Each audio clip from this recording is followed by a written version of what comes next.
One time. So today we are talking about HPV, which is the human papillomavirus.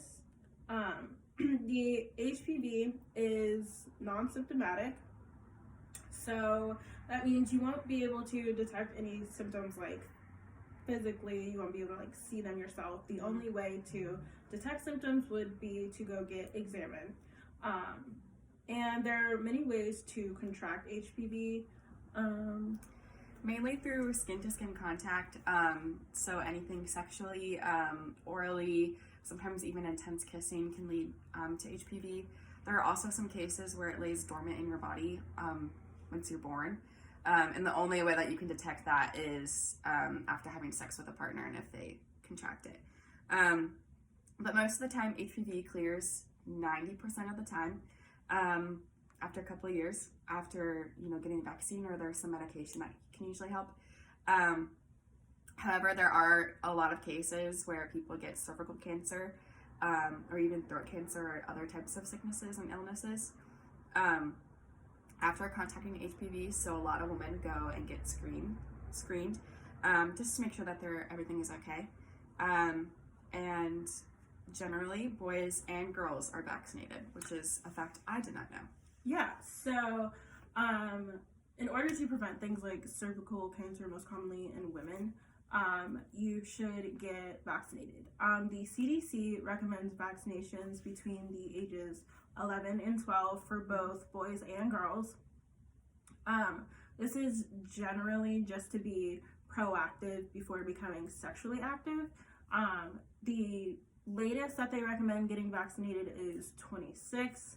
Just because at that point in time, you are most likely going to be in a longer term relationship, and the likelihood of you developing any new HPV infections or diseases is a lot less than if you were to be sexually active early on in life.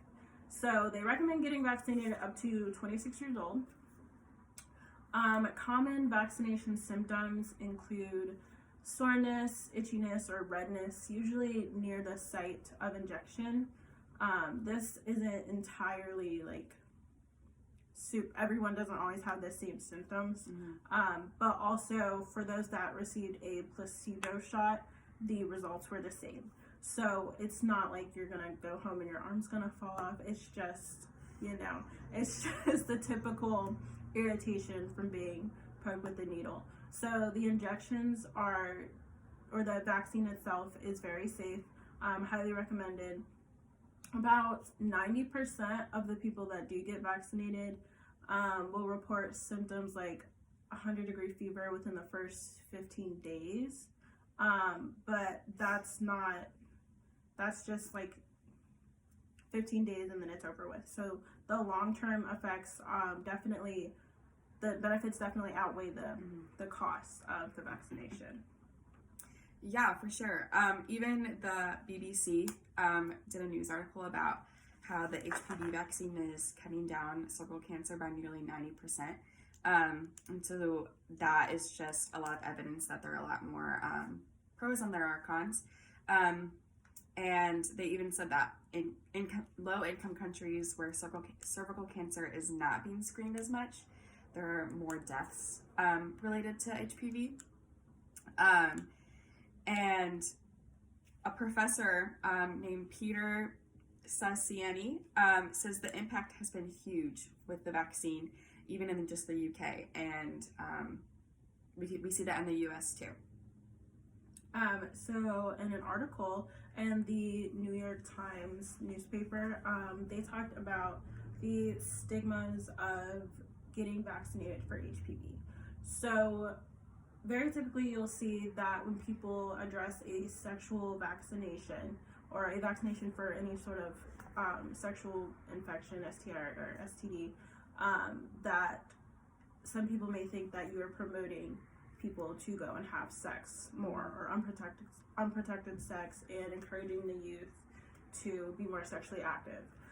So our article addresses that the HPV vaccine is more of a protection method to encourage people to be proactive which is why it's recommended at the early ages. They're not telling 11 and 12-year-olds to go and have sex as soon as you get a vaccine. They're encouraging them to be protected so that when they do have sex, they will be protected. And the likelihood of you getting cervical cancer or HPV will be very low. It's not necessarily encouraging people to go have sex just because they are protected. Yeah, and on top of that, I found an article from medshadow.org that talked about some of the cons that they saw that relates to the HPV vaccine.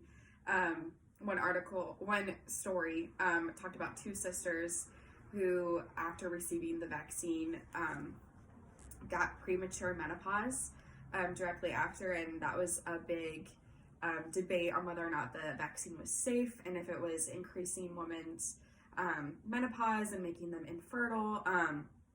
And after some studies, they found that the HPV vaccine had no relation to this premature menopause. And so this was just a huge fluke. And so that was a really big thing that helped people get convinced to take the HPV vaccine. And even some countries like Japan believe it isn't a good idea anymore and are withdrawing their support. And a lot of countries are following that. And so this leads a lot of even just Americans to believe that the vaccine is not safe if Japan isn't agreeing with it. But we are also seeing a lot of really good opinions about it too. There are a lot of people who have seen that there was an overall reduction of 86% between 2006 and 2016 when the vaccine was introduced in the US. And there is a large reduction of genital warts by 67%, which is just a big thing for men and women to commonly get after having sex. And so we're seeing that the vaccine is really helping with that. And even things like oral sex that help transfer HPV through your throat, the vaccine is reducing throat cancer as well. So we're seeing a lot of people be really thrilled with that because it means that they can have safe sex and have sex properly, and sex education is a lot more advanced because of that. Yeah, so there are rare cases like the menopause incident.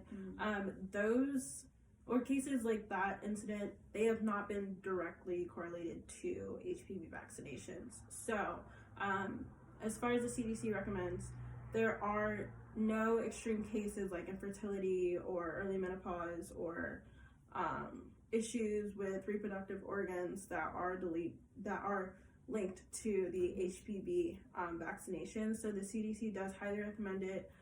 It is considered to be very safe. There are no scientific reports on it being anything otherwise. So, yeah. So that's pretty much it. I am not vaccinated, and I definitely know that after doing this, I will probably get it. Yeah, just a lot of great information. So, all right.